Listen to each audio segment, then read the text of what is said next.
बारामती तालुका हा जगातील सर्वात विकसित, सर्वात प्रगत तालुका बनवणं हे दादांचं स्वप्न नव्हतं, ही दादांची जिद्द होती, एक ध्यास होता. दादांना बारामती एक जागतिक दर्जाचं शहर बनवायचं होतं.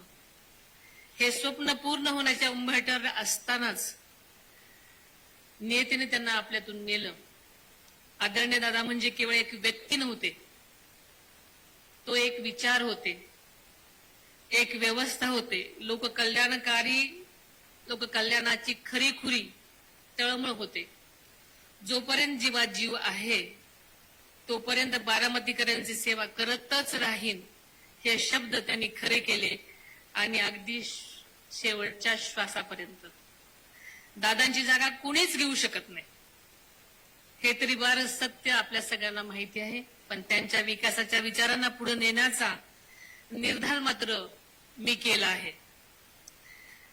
दादा शब्दाला जागणारे होते. दादांचा एकही शब्द खाली पडू देणार नाही. दादांना साक्षी ठेवूनच मी तुम्हाला हेही वचन देते.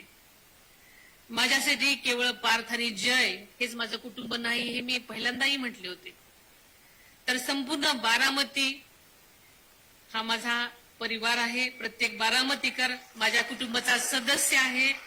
या कुटुंबाच्या विकासासाठी मी आयुष्यभर झटत राहीन हा शब्द माझाही आहे.